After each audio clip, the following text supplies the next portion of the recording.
Hey, Chris Jenkins, credentialed member of the media, covering the Carolina Panthers for Charlotte Vibe, aka Man of the People. I am your friend in the media, here to answer any questions that you may have regarding this Carolina Panthers team. Sorry I was a few minutes late. I was trying to find some graphics and I couldn't find it, so we're going to make it do what it do, as Ray Charles famously said, or at least Jamie Foxx famously said, pretended to be Ray Charles in the movie back in the day. Nevertheless, good evening. It is evening now. Thursday, just a couple of more days to a challenging football game in Maryland, playing the Washington Commanders. So, or is it Virginia technically? I forget, but nevertheless, Washington Commanders, Carolina Panthers this Sunday, 4:05 p.m. Eastern Standard Time. Your boy will be there live covering the game. If you haven't heard, I will have a special guest with me live on the field pregame. Alex Zetlow of the Charlotte Observer will be joining me as we break down this game for you coming up. But today, we got some injuries to talk about. A bigger list than yesterday. That might explain why I suddenly misplaced it before I went live, because it's such a huge list, or you could say, Chris, if it's so big, you shouldn't have lost it. But nevertheless, unfortunately, we do have a bigger list that we're going to go through. Transactions, and then you guys, the trade deadline is coming up. November the 5th is that trade deadline coming pretty soon. We'll talk a little bit about it, and before I get too deep into things, let me go ahead and say, Antonio, what's it going to take for you to become a member? I appreciate you. Just let's continue to take it to the next level. Now, hey, whether you do or you don't, I appreciate your support. You come on pretty much every broadcast, encouraging people to like, subscribe, and share the stream, so I appreciate it. Make sure you do that. As he says right here, like, subscribe, share the stream, comment, whatever you can do to help me grow. The bigger we grow, the more that we can continue to do for you. I'm excited that this year, so far, we've been able to make it to every single game. Have not missed a game at all this year. Going over to Germany shortly. And that's going to be a journey. You guys may get a lot of extra content when I go to Germany. If you have not heard, I booked my trip to the wrong city in Germany. Yeah, so I got some backpacking across Europe to do. But nevertheless, let's go ahead and get into this injury report list, okay? What's good, Dice? Or let me. D-Tice79. How you doing? What's good? Hey. You got to have some good energy, right? You got to have some good energy. So let's go ahead and dive into this. Hey, and I got it right. Let's dive into this injury report here from the Carolina. Hopefully you guys can see this well. Again, I apologize. I normally have this on a different graphic where it's bigger and you can see it. But nevertheless, this injury report list is getting bigger. So let's go ahead and take a look at this list. Claude Sherrillis did not practice again. We did get some improvements. So even though this list is long, we have some improvements. Some of this being from the fact that some of these guys were on this list yesterday due to just getting some rest, which is going to be, you see here, Chuba Hubbard, he had rest. Troy Hill, he had rest. And then we have Josie Jewell, he's a DNP. So Deontay Johnson, whoa. Yes, Deontay Johnson is on this list 2 days in a row for DNP, which he hasn't been since he's been with the Carolina Panthers. So there's some room for concern there that Deontay Johnson still being held out with that ankle, is it? Yeah, with that ankle injury. And we got some other guys, but still, with Deontay being the guy, you want him out there on the field. Taylor Moton did not practice. Another whoa, because Taylor was Mr. Ironman, Mr. Never Miss Anything. He has now missed a second day of practice. The deep breath is because it's like, man, what do I really want to think about how challenging this game can be this coming Sunday? It's going to be challenging. I think at this point, guys like Deontay, guys like Taylor Moton, Josie Jewell, you have to start saying they're more on the may not play this Sunday against the Washington Commanders. So continue to move through this list. We got John Radigan, he's still sick. Ashawn Robinson dealing with a knee. Jonathan Brooks did not practice. All right, so let's park it there. Let's talk about Jonathan Brooks, who did not practice. Yesterday, when I showed you all the highlights from Jonathan Brooks being at practice, I said, hey, absolutely no rush at all to get him on the field. He is a rookie. We have a great running back right now in Chuba Hubbard. We got a serviceable guy right now to us in Miles Sanders. Just, it's kind of been out there. This guy's coming off a knee injury. Hadn't played yet in this league. He's a rookie. Tread on the tires. Let's take our time. So I'm not alarmed by him going to a did not practice, because I feel like they're going to be really smart. I feel like there's any kind of oh man, yeah, there was some swelling, there was some soreness. Hey, just sit back, take it easy. We'll get you back out there. We got plenty of time to get you out there. All right. Jadeveon Clowney did not practice, shoulder. Same thing. I feel like a lot of these guys, if they're older or rookies, I don't know. I just feel like overall, or a lot of the guys that we're having banged up right now, I feel like you should just take your time to bring those guys back, because of the fact of how the whole state of this team, right? So Jadeveon Clowney, older vet guy, give him some time. Give him some more time.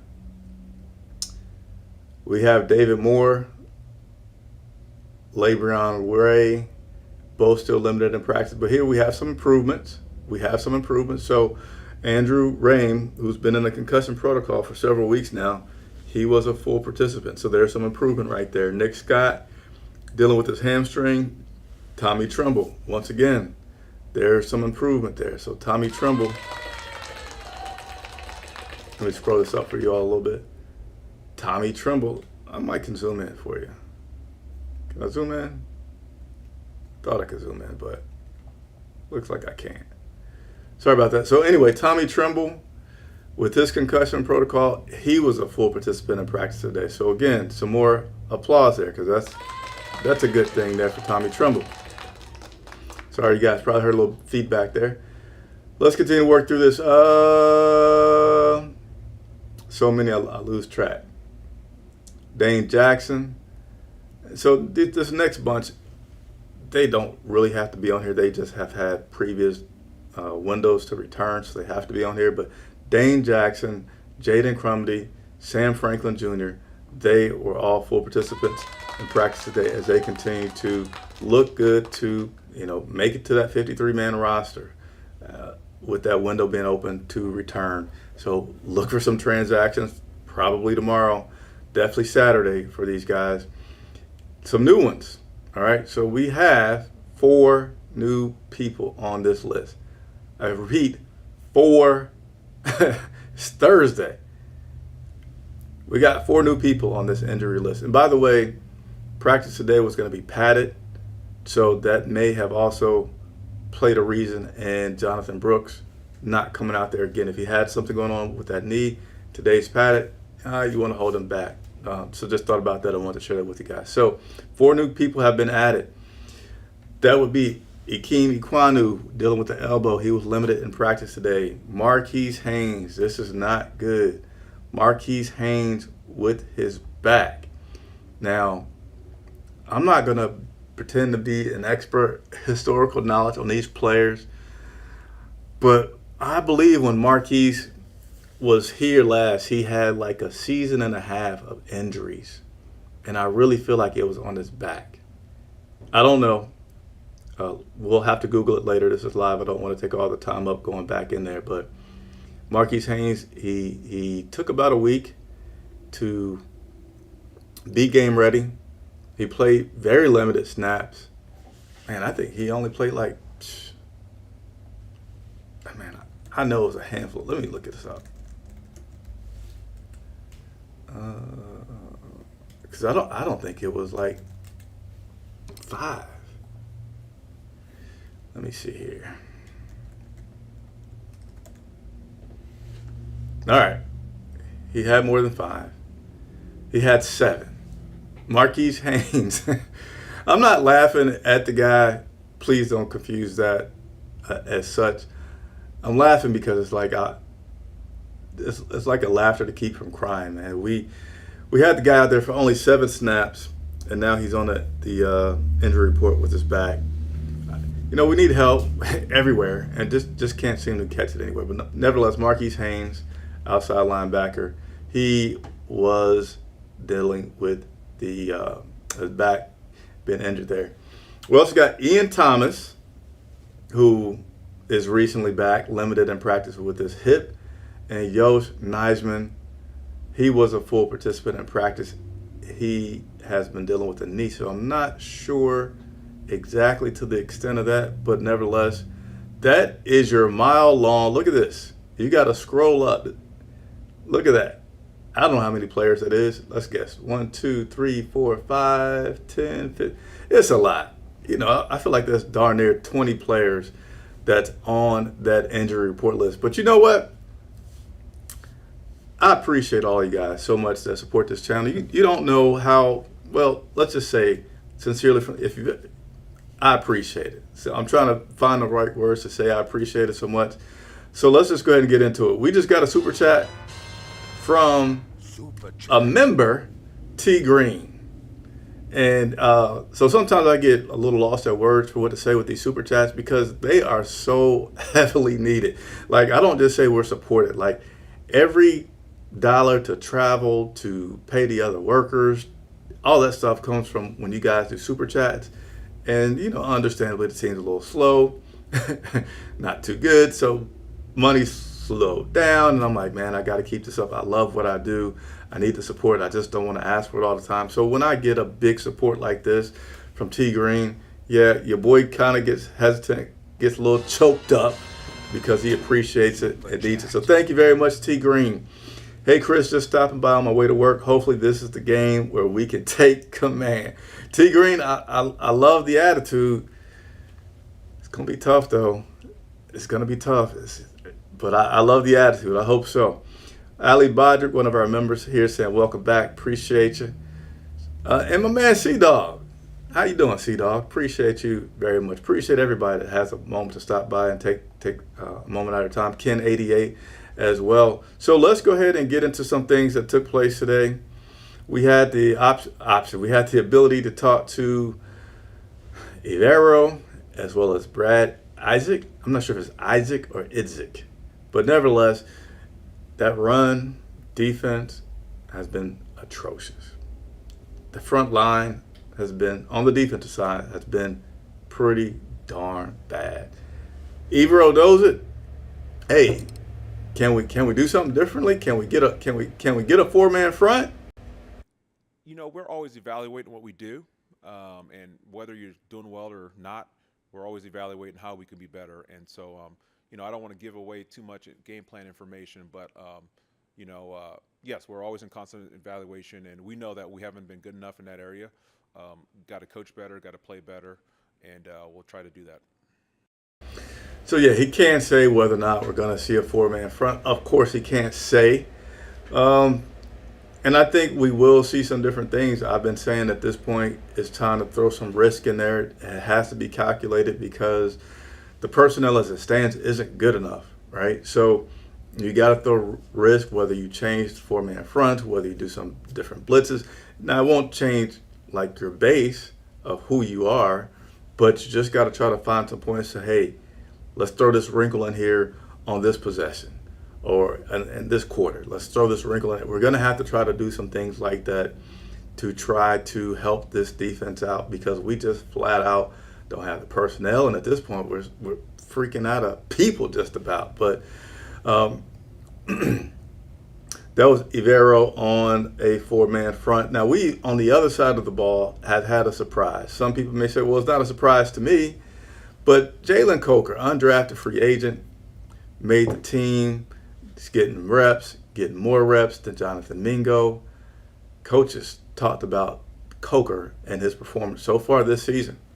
Yeah, Jalen's got a natural route running ability. I think it's been on display since his college days. He just knows how to play with leverage. He typically does the right football thing. You watch players play, you watch receivers run routes, and it's, hey, I wish you could manipulate. Oh, there you go. You did it right. So he does a really good job of playing with DB's leverages and pushing the route depth, and then also he has a big frame and he knows how to use it and get himself in between his defender and the ball. So just really proud of the steps he's taken in the last couple weeks of being active in his first couple games, and just again stacking those bricks of routes that he feels comfortable with, that Andy feels comfortable throwing, and now we got to continue to build those complements off of it. Keep stacking them, Coker. Keep stacking them. I won't be mad at you if you keep. I won't be mad at anybody that keeps improving for this team. But there you heard Brad giving some good praises to Jalen. Did you guys know that this dude had one of the best vertical leaps at the combine? I didn't know that. 44 inches. That's a lot of vert. So be great to continue to see him get more routes that he can run on this route tree, get more in sync with Andy Dalton, especially if we're looking at Deontay being out. So, Deontay, if he's out, you got Coker, you got Leggett, and, hopefully Deontay be out there. I wouldn't mind Deontay. Mingo's kind of been like here. But you also got some other guys like Jatavian Sanders that could continue to evolve. We'll just have to wait and see. But I wanted to play those clips for you. So before we get out of here, let me say what's up to Knucklehead K. Hope also make sure you're bundled up. It's cold at home these last few days. So Knucklehead, if you don't know, I don't mind the cold. Actually, wintertime is my favorite season, but my body does not react well to the cold. I don't know if you can see it now, my fingertips. They're already kind of white right now. I don't know if it's poor circulation or what, but I was outdoors today and I was like, yep, it's about time to have gloves everywhere, because as soon as the wind hits my hands, they're cold forever. So, yeah, we're going to bundle up. And check this out. You guys are going to see a very nice looking video production this Sunday. I got a lot of new equipment that I'm taking with me to DC that's going to hopefully make this broadcast and what the quality of the broadcast that you see from Charlotte continue to escalate and be something really nice. But I'm prepared for it. T Green, I'm all about any given Sunday. You will see a happy man for sure if we are able to pull out this victory. Let's go ahead and talk about trades. All right, so the trade deadline is coming up November the 5th, so it's probably just about 2 weeks away. I didn't do the math, look at the calendar, but I'm guessing we're at the 17th? Yeah, so it's probably about 2 weeks away. Will the Carolina Panthers make any trades? I certainly say it's absolutely on the table that the Carolina Panthers make some trades. We are not a good team, and we need to start continuing to make steps to build towards being a good team. We have some injured players that we could look at as coming back, but we also have some older players that may need to move around, have some players that are ineffective that may need to be moved around. And it's not going to be a move where, oh, look at who Carolina got. Like, we're not going to be getting anybody. We don't have any cap space. We have just over $1 million, so that's not much to do anything with. So just a few guys off the top of my head. Bryce Young, could he be traded by the deadline? He could. Do I feel like I can't say right now I would have any strong feelings over which guy would be traded, but I can just touch on him. Bryce Young, yeah, I feel like if you're getting some calls and they're pretty decent, I feel like right now they probably already know where they feel about Bryce. I think that it's more like Bryce has to prove that he's as good as they thought he was, because right now it's like, yeah, I'm losing faith. That's just my opinion. I feel like they're losing faith in Bryce, and they're willing to give him a chance if it's convenient, right? If nobody makes anything that's great or good, then hey, let's keep him around, and then maybe later on in the season, if don't have any wins, things are looking pretty bad, let's go ahead and give Bryce some reps. Now, I would say this about that part of it as well. I still, for the sake of the whole team, would not give Bryce, the last half of the schedule unless he's just starting to show you something and you see something strongly click in practice, because I feel like that's such a disservice to the 52 other guys out there that are getting paychecks, that care to win, that care to be good at their craft. If you put Bryce back out there to try to develop him, and now that means like a guy like Deontay Johnson goes from, 20 yards a game, just like nothing, being invisible, to 70-yard games, 100-yard games, etc., touchdowns. Like, I would be pissed if you put Bryce back in. I would say, and again, this is in a scenario that we don't trade him, he stays on the team. There's 2, maybe 3 games left. All right, go ahead, put Bryce in for that part.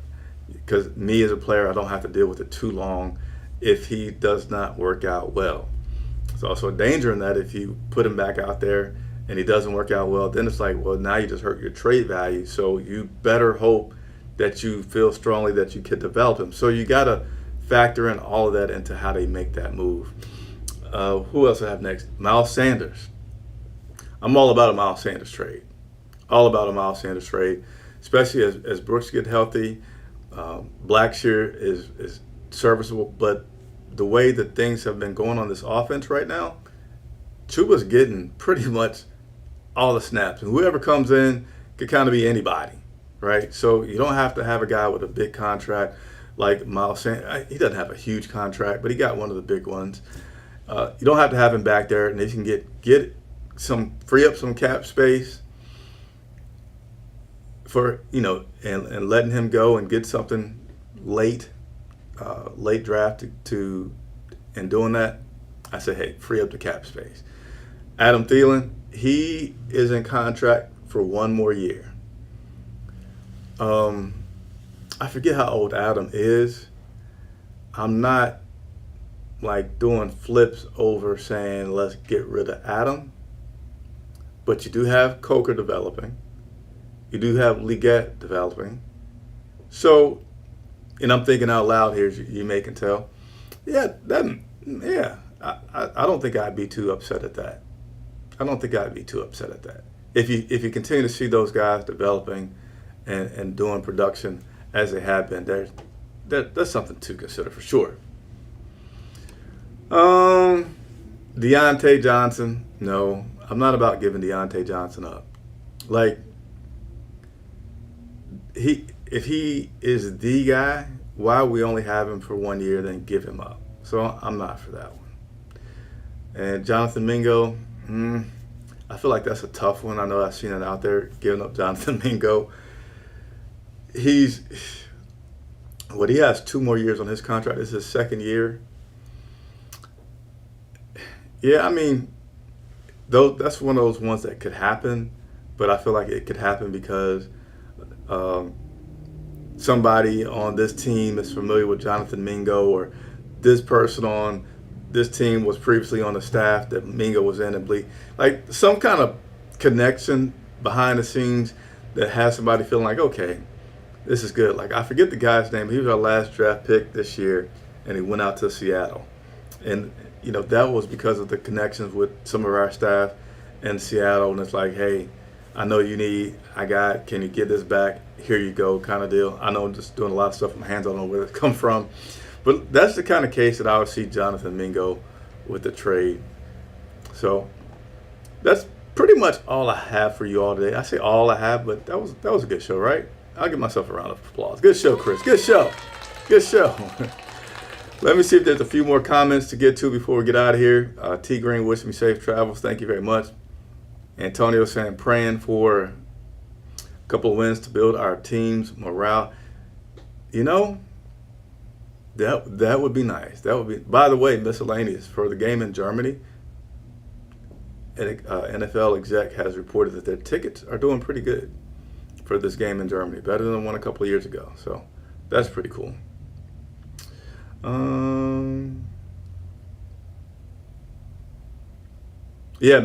Barrett. You guys are so good. Michael Barrett is who we traded over to Seattle. I wonder if he's still on the squad.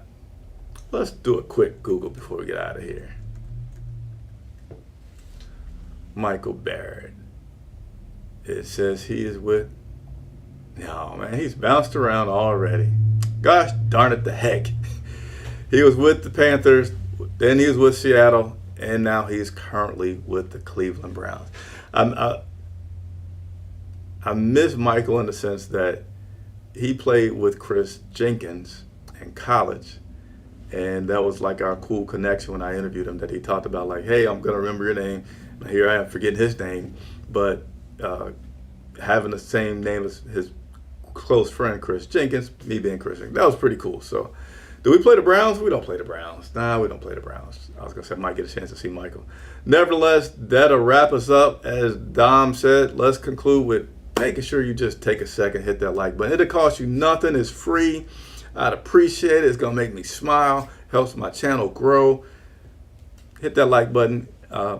See you next time. Thank you so much.